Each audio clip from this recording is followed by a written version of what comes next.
Good morning, ladies and gentlemen. This is Rafecal.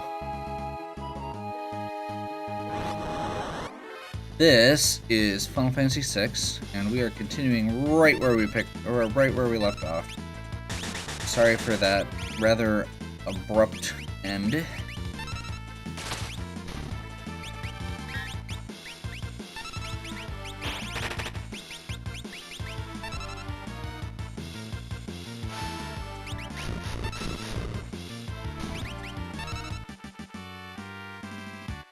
I'm just glad it happened while I was at a save point. Or I was at a point where I could save, rather. This is what happens when you try and record YouTube videos while you're on call.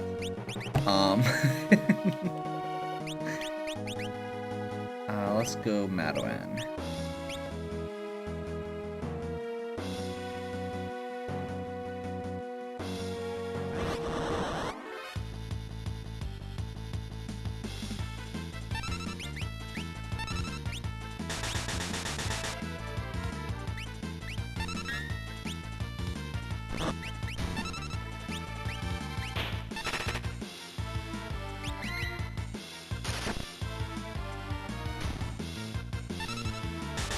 So, if you are just joining us, it's Final Fantasy VI. We are playing the Game Boy Advance version. You should probably go back to the earlier videos first, but that's okay. We're just after the sealed cave.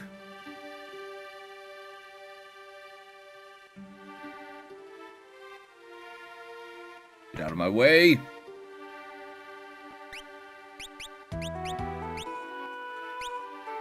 Ooh. That's unfortunate. I don't want to buy things. I don't think we actually want to buy the helmets. Let's just buy 2 of the armor, I guess.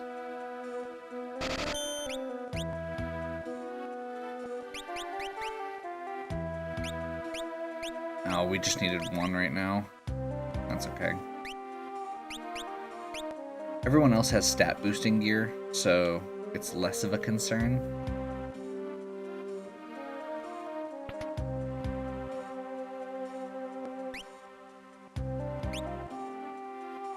Throw spear, we do not have a trident yet. We're good on that, we're good on that, we're good on that. Okay.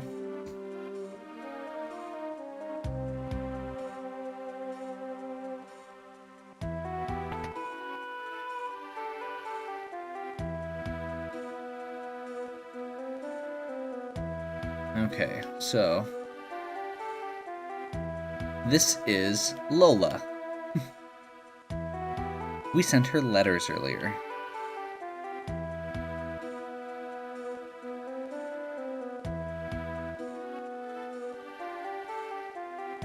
I thought we could progress this, but apparently I'm wrong.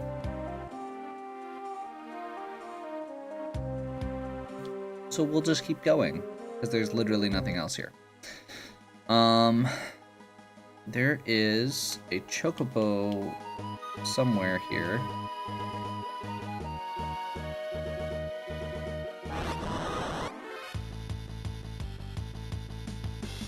Hidden stable in the woods there.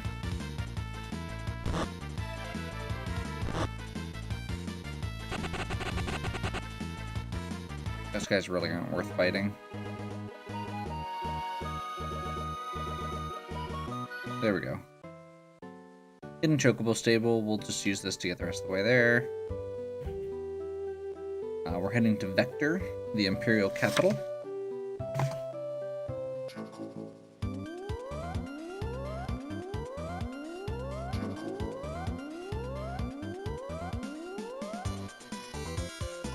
Let's listen to the awesome chocobo music.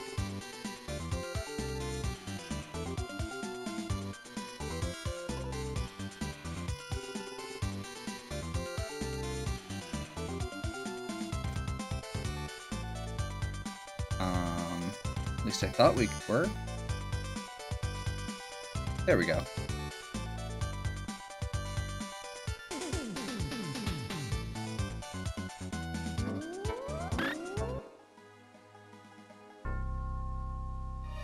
Okay, and Vector's on fire. We see some returners wandering around as well.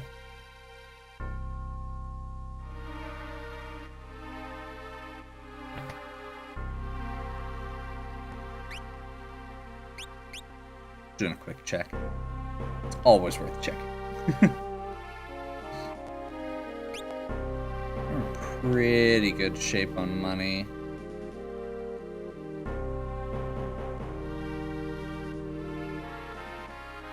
You know what? I'm gonna double check real quick here.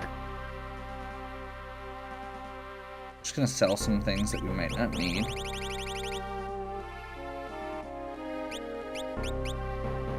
I don't think we actually want this weapon.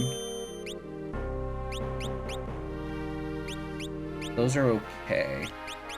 I don't think we need the mithril knife. So we've got the assassin's dagger and the sakura.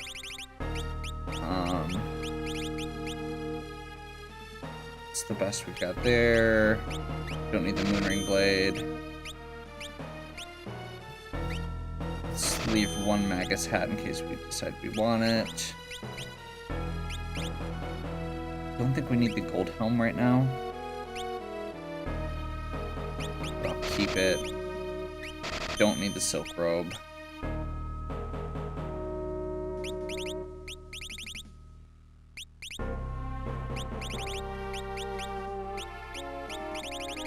And we don't need the mithril spears.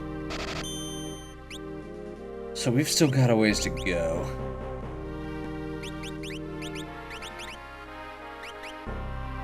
Oh, we can get rid of the Kiku Ichimonji.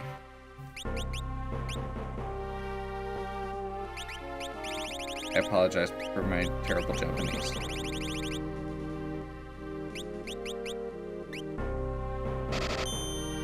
Okay, so we're at 58,381.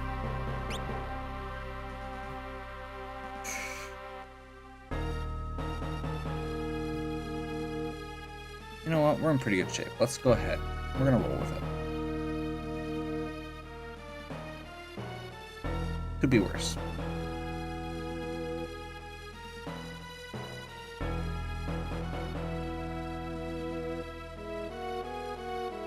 We're gonna head up this way.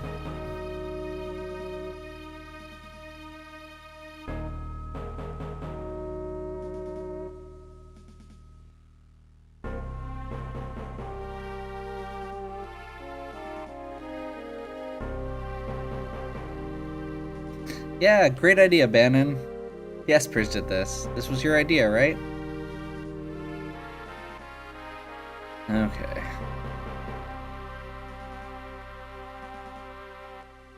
And for some reason, we get to go talk to the Emperor instead of, you know, the leaders of the returners. But whatever.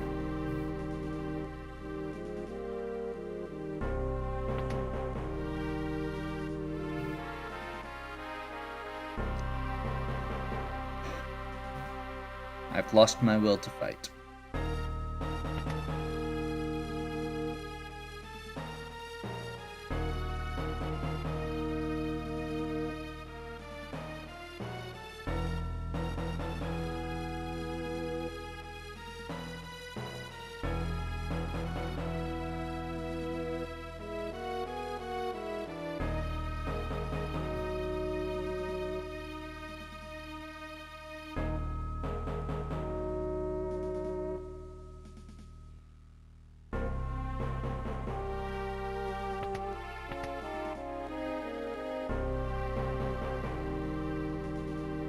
Okay, this is another timed event. 4 minutes until dinner, we have to talk to as many soldiers as possible. To get the good ending, we need to get 23 soldiers to talk to. The Emperor imprisoned Kefka. Sounds like Kefka may be spending the rest of his life behind bars. Awesome. The war's over. 2 soldiers. I've lost the will to fight.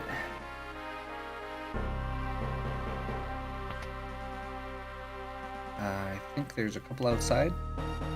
Yes. We are going to have to fight some of them. This is still timed, and it still counts.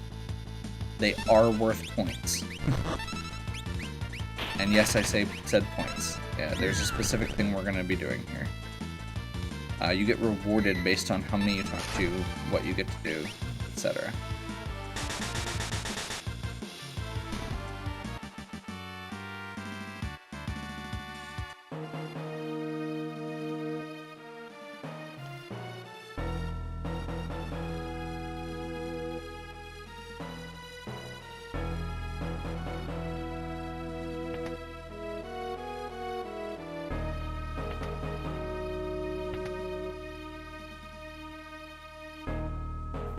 Get the treasure later.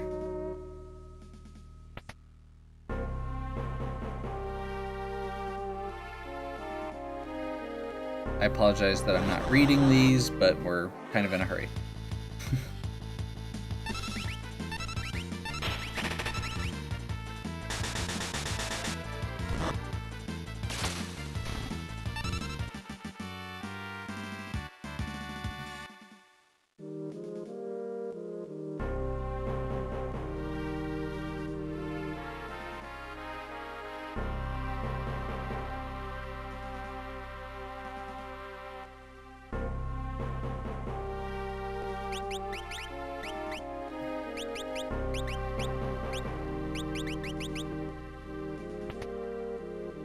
Less animation.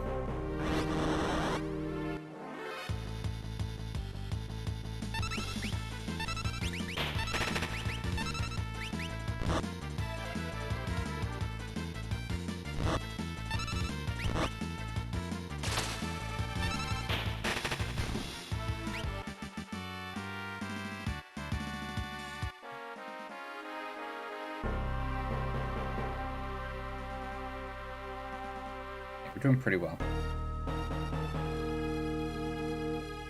Let's see if we can get to Kefka.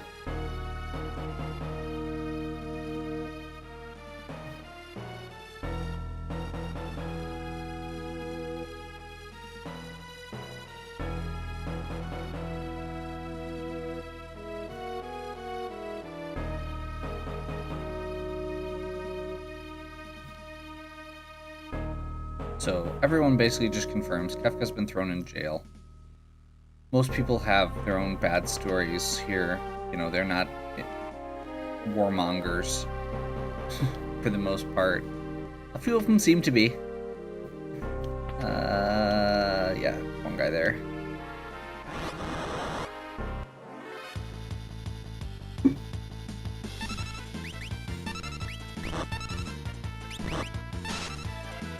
There we go.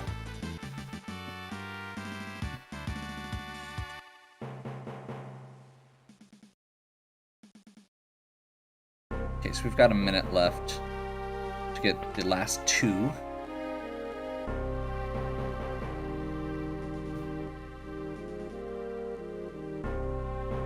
Which I believe are over here.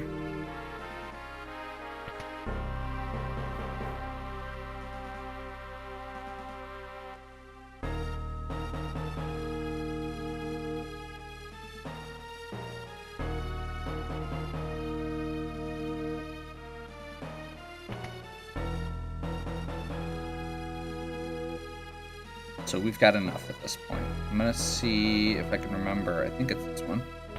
Let's see if we can get down to talk to Kefka real quick.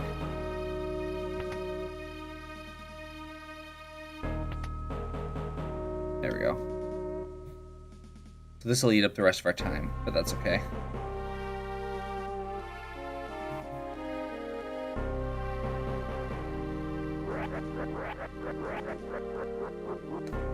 Dude is crazy.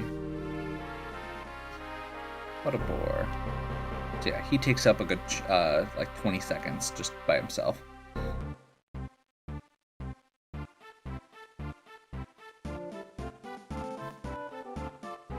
Okay, so we're gonna go sit down.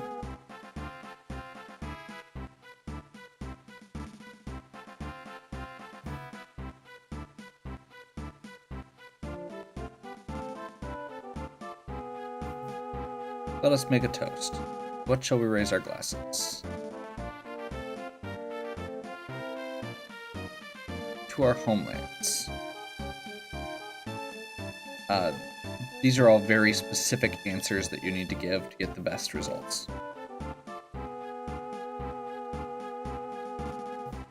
We want to leave him in jail. I would never dreamed Kefka would use poison. That was inexcusable.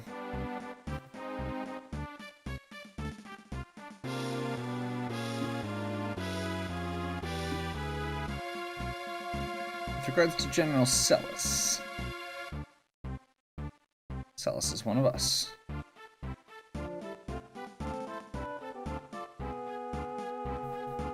Okay, so there's 3 questions here. We have to ask each of them once.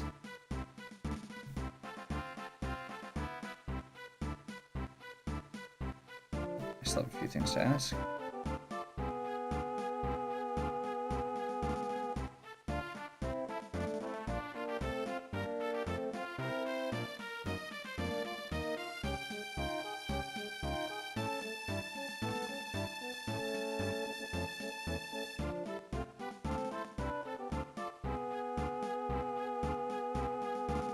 Empire has been decimated by the Empire, or by the Espers that emerged from the sealed gate. They're too powerful.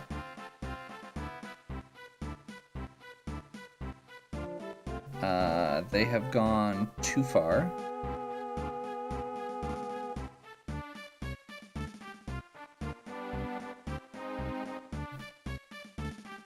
What was the first thing you asked? You have to get it right.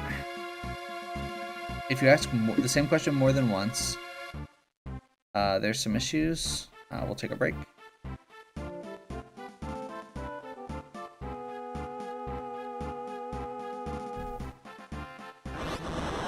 Take a break to fight them, I guess.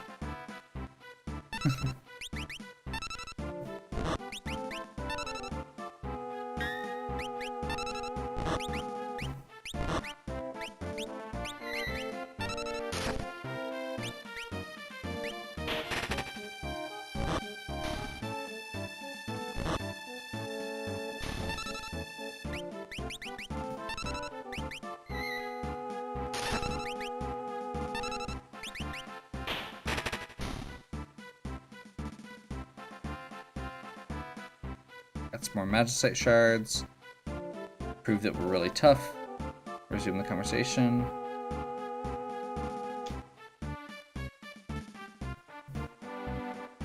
Anything you wish to hear me say?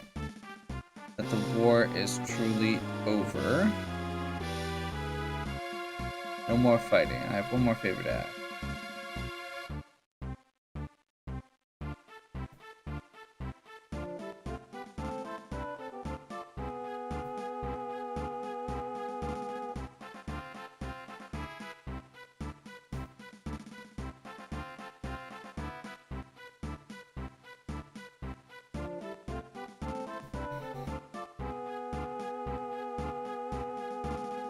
Yes.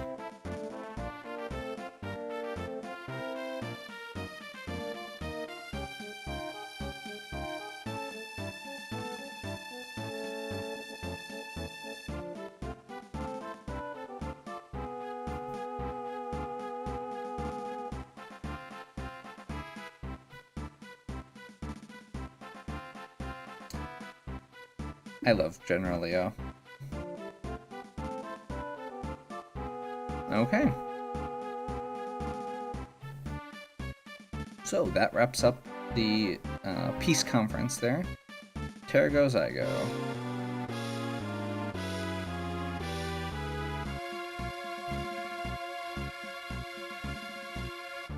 So we literally just get Locke and Terra for this.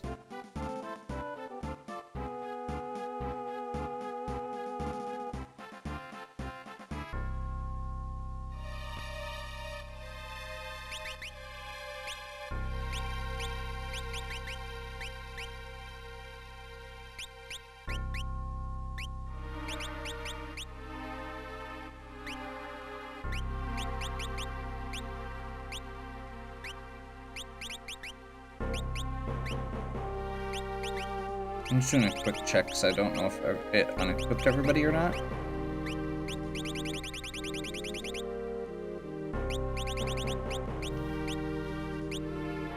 Trying to remember what they had equipped. Yeah. Oh wait, no, they have the Hermes sandals that are up at the top equipped. So we're good. It did unequip everybody. Probably would have been easier to just check if the Kazakiri was in there.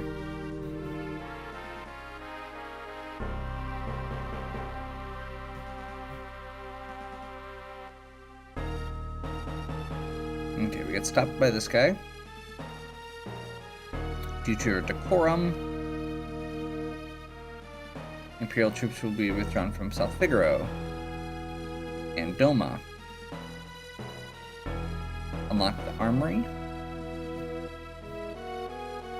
And we get the Tintabulum and the Ward Bangle.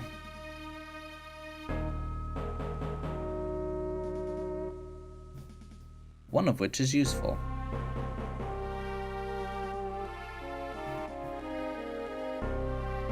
Okay. We're gonna do our loop again here to get all the stuff. I believe one of these is a monster in a box, which is why we don't want to do it ahead of time. Also, we really almost ran out of time. I mean, just talking to every single soldier, we got more than enough, but just talking to the soldiers takes up a lot of time during that section.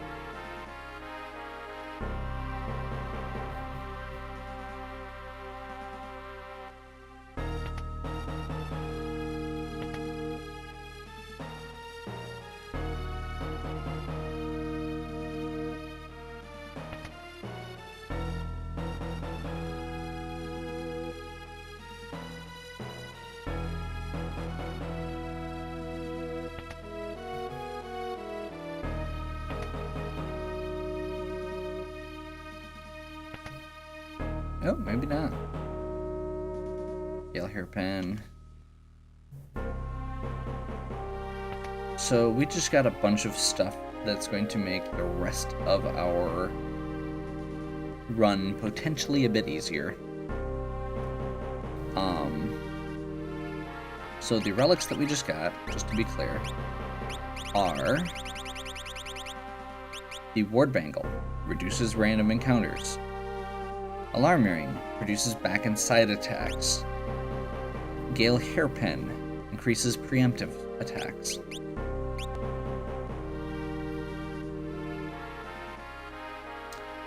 So, when we're in areas where we don't want to get into encounters, we just throw a bunch of that on and we can very efficiently make our way through.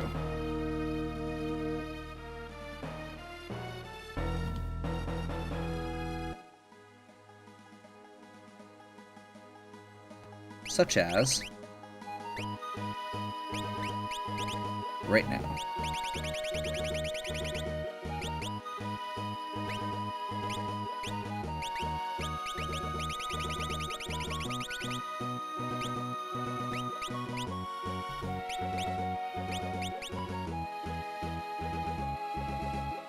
So this part right here is the reason that I was intentionally using Locke and Terra during those earlier sections.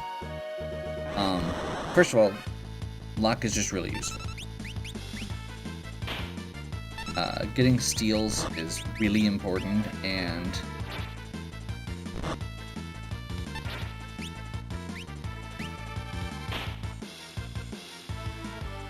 I do want to make sure that we just keep getting everything we can as we go.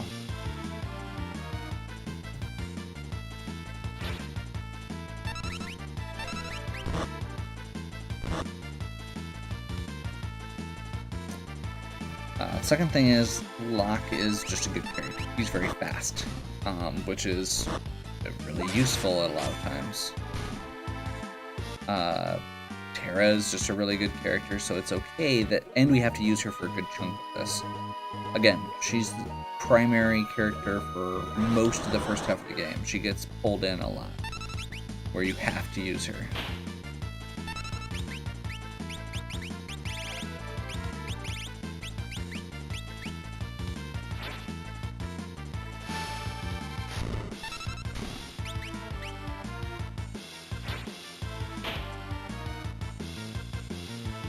Fortunately, we're getting the crap steals off of these guys for the most part. We did get the one tiger mask, which is really good.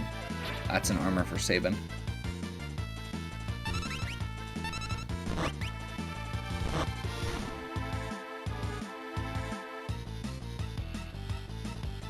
Or helmet for Sabin, rather. I think Sabin and Gao maybe can use it. Locke might be able to. It's worth checking, but pretty sure it's just Sabin and Gao. Right now, both Locke and Terra have equipment that allows them to potentially instantly kill enemies.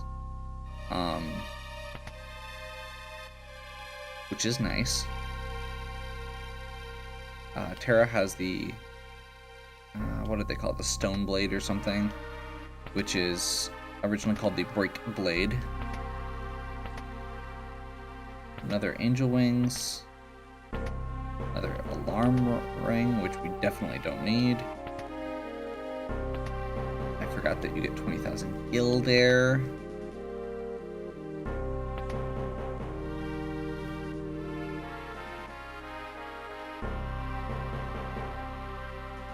So, remember earlier when I was saying how we needed 88,000 gil?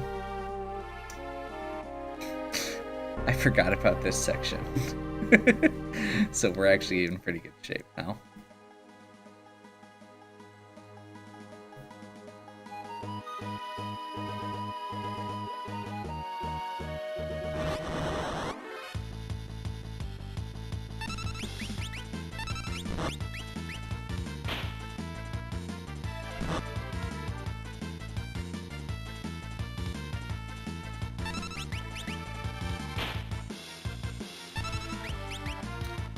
The main reason that we want to save up money, like I had said before, is to get magic rods, which we're going to be able to get in the next town.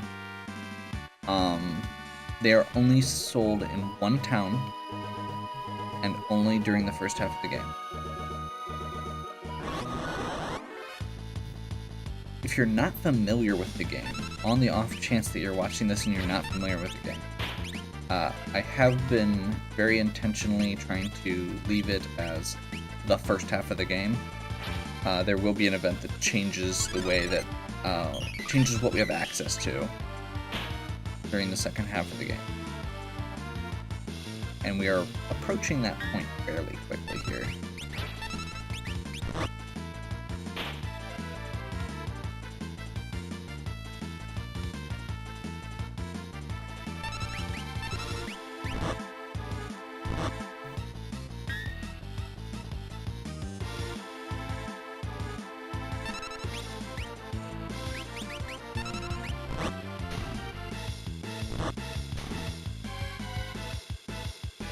Okay, so we're almost to Albrook, and then there are going to be a bunch of cutscenes here. And once again, this is some of the part of this game that really makes me appreciate it in a way that a lot of other games I might not. We're gonna grab some more. Let's grab some more holy waters. Just in case. There's always undead. I think we're good on the rest.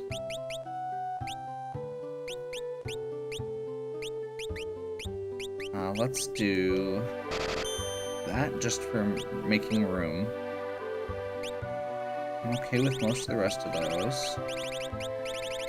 We definitely don't need two... What was it? Alarm earrings?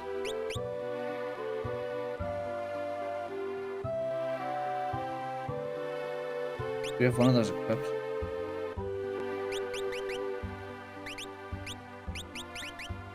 Yes, we do. Yeah, I'll worry about it later. Okay. Onward!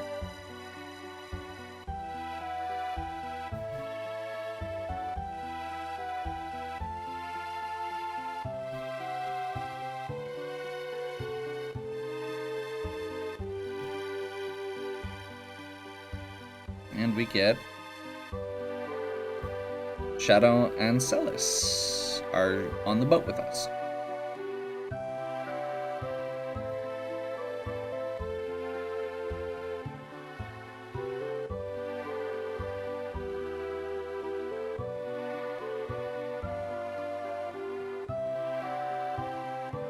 And she takes off.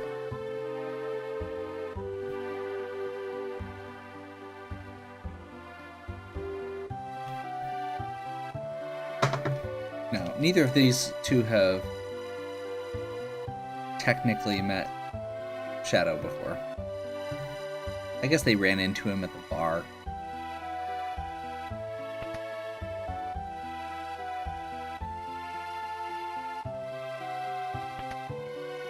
Okay, so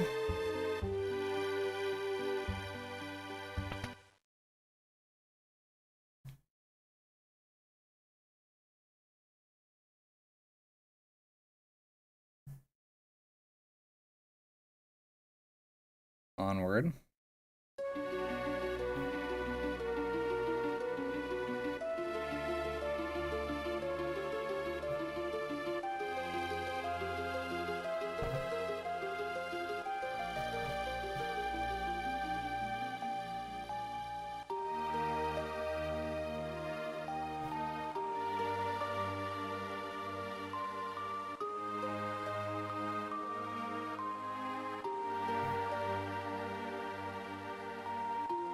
We hear a reprise of the opera theme, which becomes Celis's theme. Especially Celis and Locke together.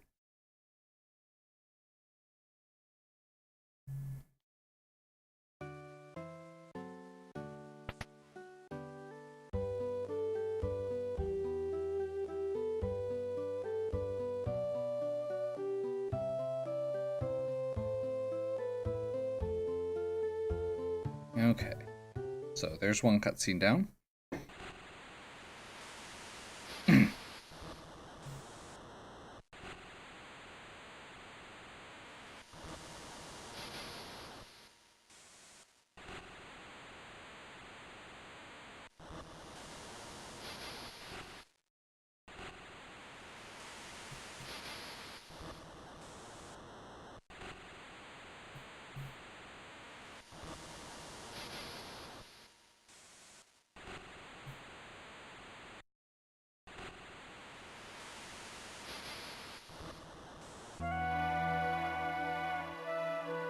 Not sure why they give you control for that very brief point.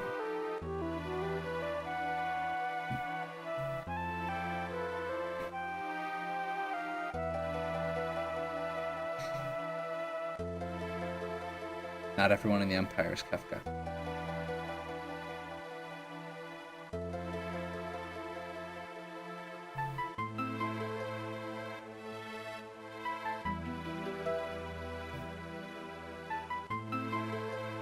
I'm no better than Kefka.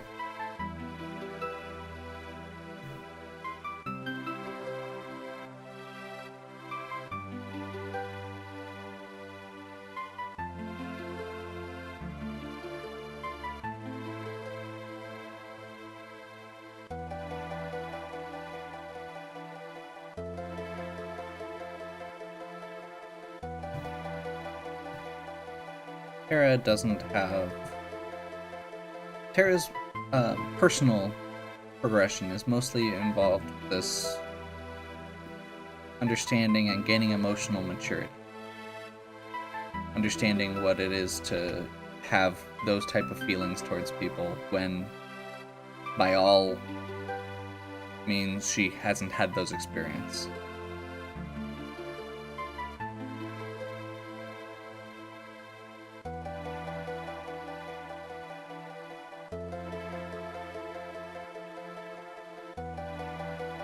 Those are answers you'll have to find for yourself.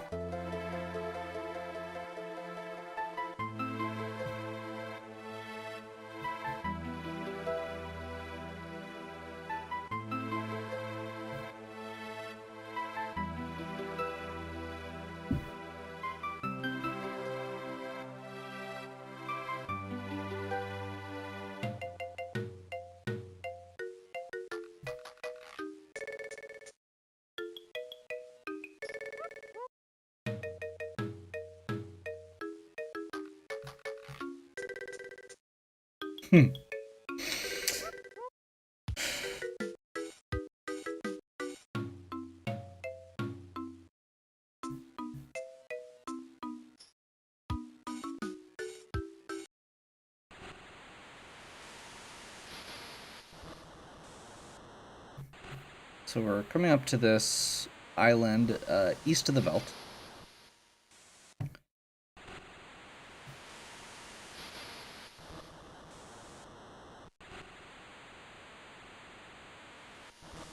Split into two groups. I'll go with Celis. Terra, you go with Locke and Shadow. I'm not sure why they do that, but that's okay.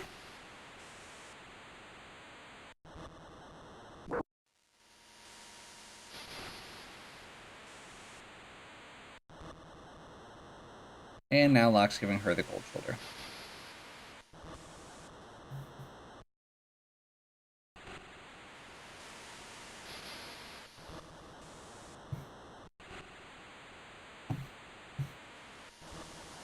But sometimes games just want to be a CW show for a little while.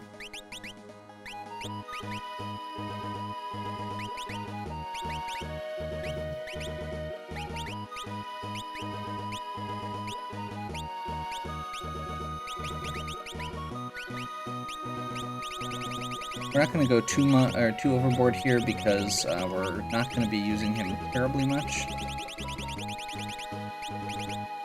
So let's just go with Gale Hairpin and Hermes Sandals there. We're going to unequip. Actually, you know what? Let's go. We're going to do this. We're going to go Thief Knife on him. We're going to go Brigand Glove, Thief Bracers on him.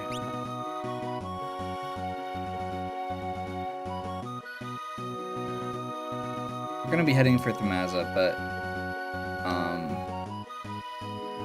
I do want to just take a brief moment here to check this out. I'm not 100% sure which area.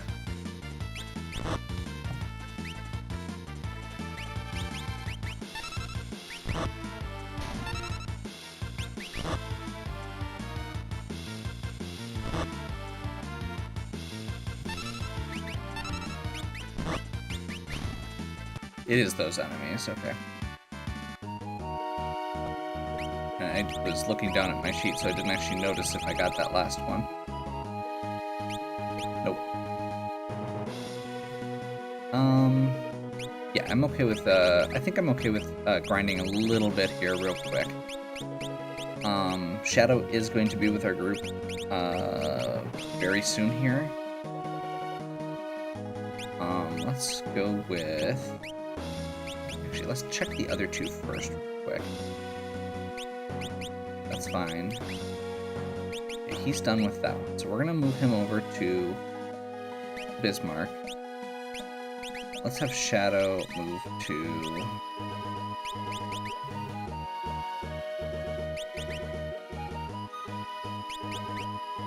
I mean, Phantom's thematic. No, let's have him go to...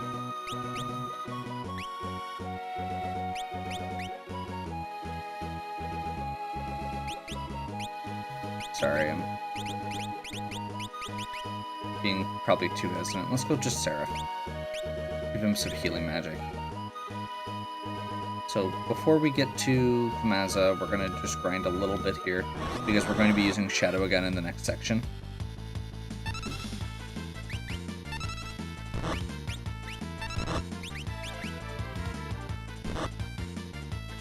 There is a single rare drop from these enemies. We're going to be going for it.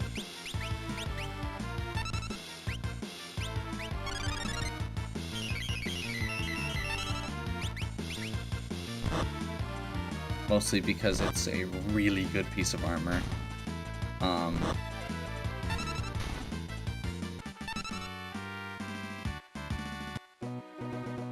But also because we're not going to have another chance to level Shadow up before we get to a very difficult dungeon.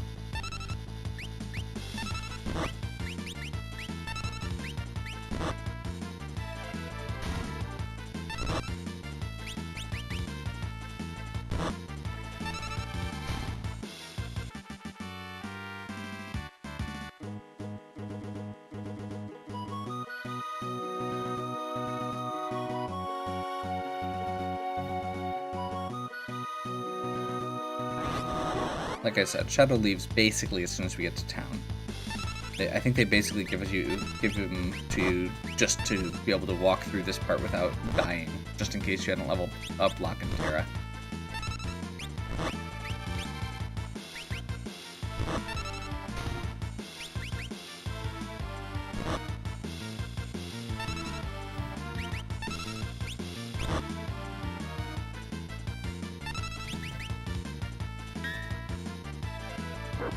Whoops.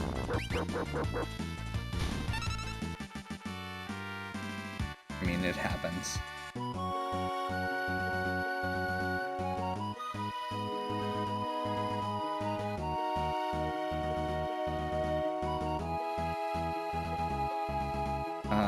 Where's Terra at as far as... I just realized there's something else she was supposed to be learning too.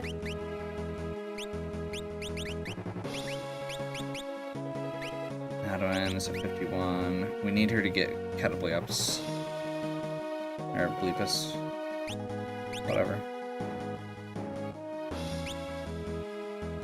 I'll switch when Madwin's done. I want her to get that extra magic boost.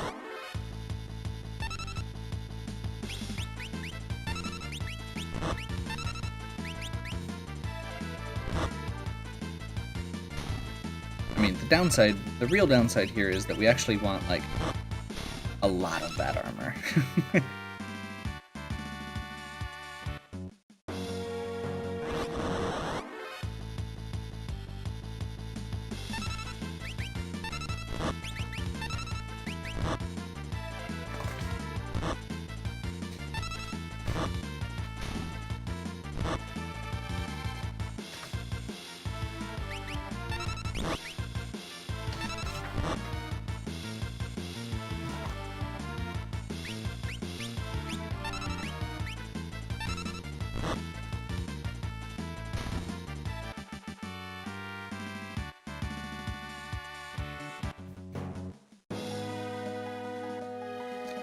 Okay, well, while we're doing this, let's go to another question. I'm gonna have to get some more questions.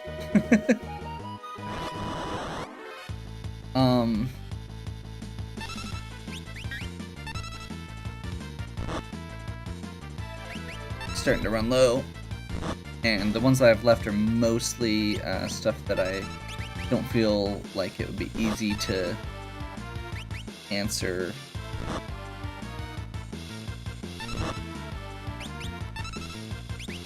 Stuff basically that is story dependent.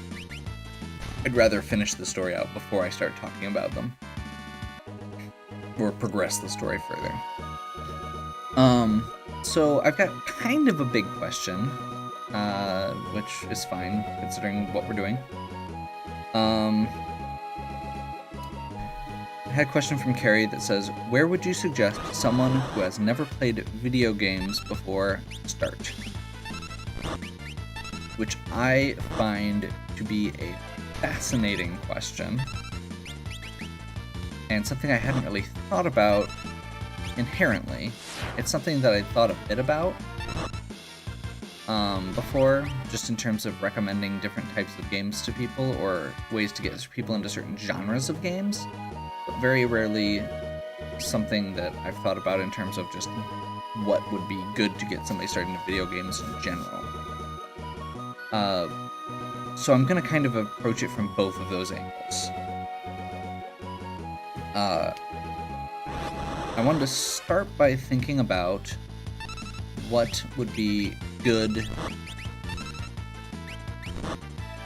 traits for a beginner's game to have. And while I think simple is good, I think overly simple would probably turn someone off. Because part of the joy of games is finding that complexity. And if it was too simple or too easy, it could just be boring. So my suggestions were things you want to look for are games with simple or few controls, and games that are similar to other games in how they control. So by that I mean, or by basically there's a lot of different types of games that have fairly standardized control sets. You know, if you play a Mario game, or hey, we got one finally. If you play a game like a Mario game or a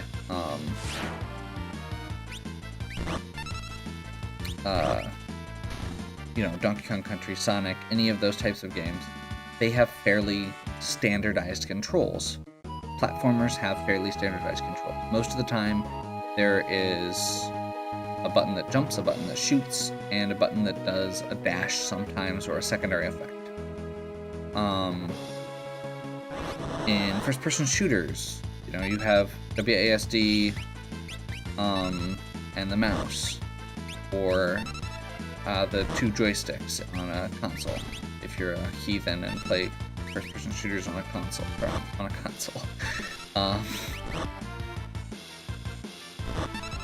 So there's a lot of games that have very standardized controls, and I feel like those are the best ones for someone to start with.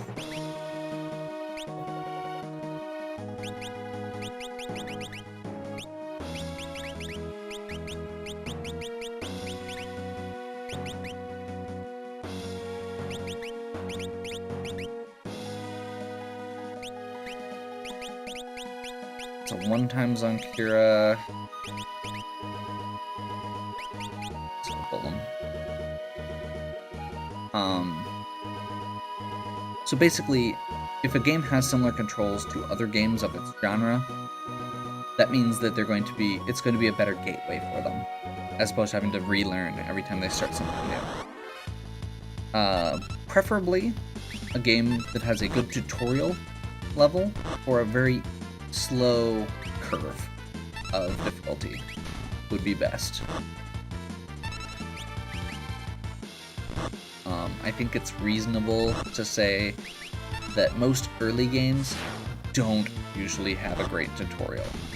That being said, a lot of them do have a good progression of difficulty as they go.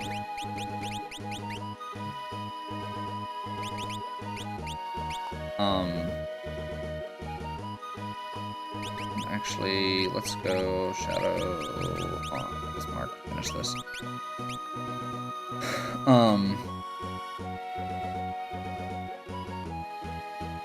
Second thing is games that don't punish early mistakes,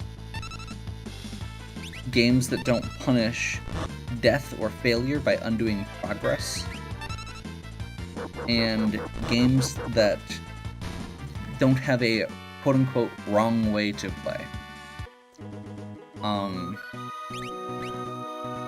For example, RPGs that are very intensive on having a specific build be almost required for your characters would be less welcoming to a new player who might want to play with some of the fun, weird characters instead of the good characters. Games that have a bit of either a bit of exploration to them that let you have a little bit of creativity, or that are very clear about where to go next. I know when there's ambiguity about that, like with early Final Fantasy games and stuff, that can be a big turnoff when you suddenly don't know where to go. And maybe you don't know that you need to just talk to every single townsperson, but the fact that you have to, or that if you wander off, like in a Dragon Warrior game, and you cross a bridge, you just die. And if you didn't know how to save your game at that point, you just lose everything. And you start over from scratch.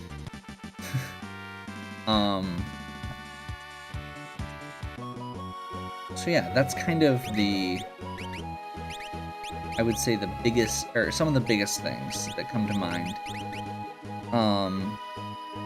And when I say don't punish early mistakes, like if there are like skill builds or something, like Borderlands or something like that, having a way to reset the skill tree so you don't get screwed over if you find out you don't like something, stuff like that. Stuff that doesn't have a lot of like hidden treasure that's only available for one section of one level. stuff, and where you can always backtrack and pick up what you missed, that kind of thing, as you learn more. And then the last thing I would say is make sure if you are trying to using a game to introduce somebody to games, that you are giving them the tools to play the game well. Because it's really easy to say, hey, you should play this game, but if that person doesn't actually have, like, let's say you say, hey, you should play Shovel Knight, or you should play Cuphead, because they're great games. Well, they are great games, but if you're not playing them on a controller, if you're trying to play some of those games on a keyboard, they're not going to have the same experience that you are, and they might not know that. So I think that's another big piece that I think a lot of people wouldn't necessarily think to address.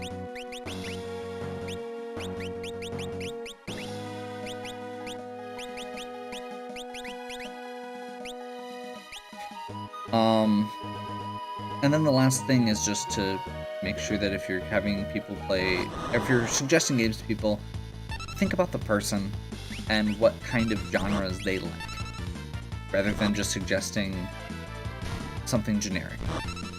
Because people are going to be way more invested and more willing to learn with a game that intrigues them, that pushes their buttons.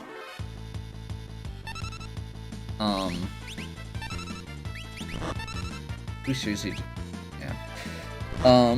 So I'm gonna start going through some just generic things that I think are good gateways or that fit some of these criteria. Now, they won't be good for everyone, and certain people are going to want more modern games or be more comfortable with older games, and as everyone probably has figured out by now, I'm a big fan of the Super Nintendo era and some of those types of games. So, first thing I would say is casual games, like mobile games and classic puzzle games that people may have been exposed to or be familiar with the idea of, are really good starting places for a lot of people. Casual games on the phone tend to be really addictive. If you're suggesting games like that to somebody, make sure that it's something that isn't a pay-to-win or something that restricts them based on time. But something that where they can take time and play it, like I'm a big fan of the Bloons Tower Defense series. Bloons Tower Defense is a pretty straightforward, simple game. You build up rewards and get better as you go, but you also have a lot of tutorials, a lot of starting places, and it ramps difficulty. It's a pretty straightforward thing that makes sense, and the big thing is that it gets people in a headspace to play games. It gets people exposure to simple things like, I mean, there's some people who, especially if from people from older generations, aren't going to have that exposure to even just simple concepts like, dragging and clicking some of the things, or selecting different, like in Bloons Tower Defense, you drag and click out to the field, and if you release, it goes to the wrong spot. When you select it again, you can sell it back, or you can power it up, but just being exposed to those types of things, to know what kinds of things to look for, can be really good to get somebody into gaming. Tetris is a classic for a reason. There's lots of great Bejeweled clones, and if people like a Bejeweled clone, that could lead them into something like, let's say, some of the combination ones, like Puzzle Quest games that have more RPG elements that introduce more to it based on something that they're already familiar with at that point.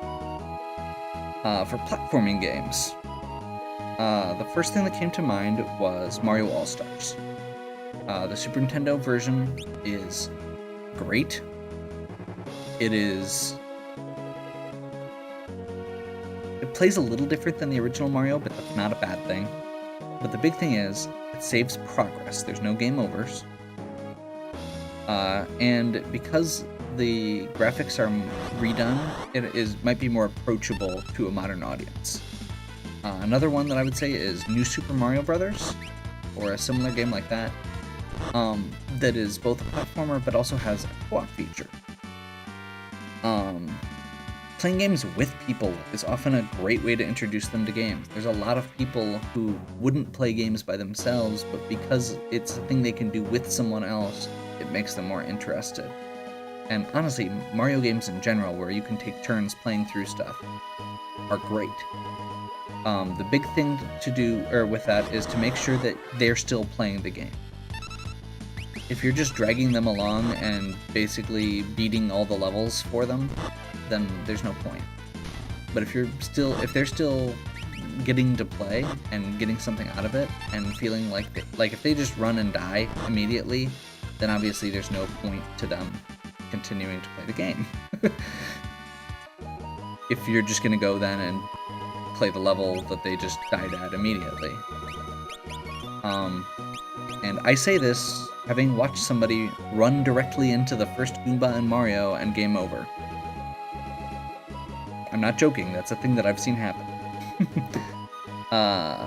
Another game for platforming that comes to mind is a game called Knit, or Knit, K-N-Y-T-T. There's a whole series of these games, and they are very simple Metroidvania games. They have a huge open world, and there's very little direction to it. But there's also very little wrong. There's save points all over the place. When you walk over a save point, you immediately have the ability to, if you die, you warp back to that same spot. You don't have to fight anything. It's literally, the commands are mostly run and jump. So it's a great way to introduce people to platforming without feeling like you're dumbing it down, because it's still this huge open world that they can explore. And if they feel like they're going the wrong way, that means that they just need to keep exploring. You'll eventually have to explore everywhere anyway. The last one that came to mind for platformers is Spelunky. Spelunky is a roguelike platformer that has... It's a pretty high difficulty game to an extent, but the controls are simple. Once you've taught them the controls, it's all good. And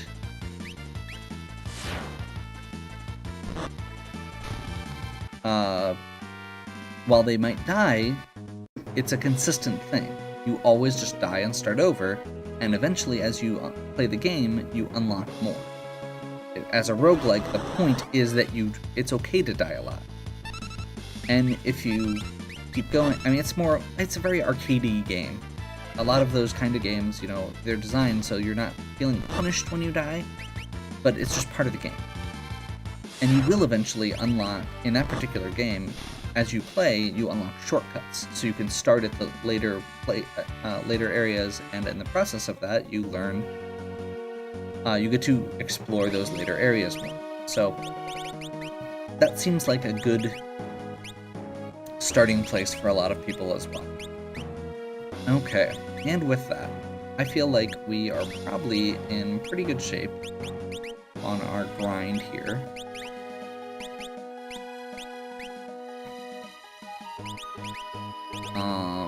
Let's decide what we're having Locke do next. Actually, let's assign Locke to Shiva. Let's check Shadow. He's done with Bismarck, so we'll unequip that. Actually, he already have Bismarck? He does not have Bismarck finished, so we're gonna do Bismarck there. She's still working on Catabliops. And Shadow is going to be leaving soon. It should unequip him again. If it doesn't, we're getting him back again in a little bit. So, I'm not sure how long I actually was babbling there. I do have other game categories that I could go into here, but this is a really long discussion point, and I feel like while I could sit and grind here and talk about it, I am pretty sure... Let's see, how many Gaia gears did we get?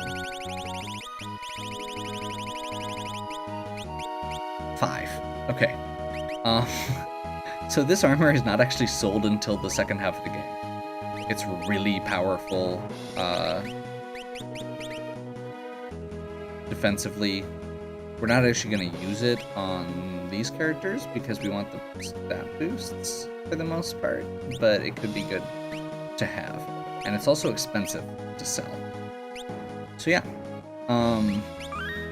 I will plan on the next section of grinding, which is going to be right after this next story piece, to pick up. I'll go back over some of my initial points again, so if you didn't see this one, people will be able to pick back up. And I will talk about some other types of games that I think would be good to start people out on, but hopefully that gave you a good basis or some things to think about. And I'd love to hear your opinions or suggestions on what types of games would be good as well. With that, if you enjoyed this, please give me a like and subscribe. Check out the other content on my channel. If you have any questions or suggestions, please leave them in the comments. And as always, have a good one.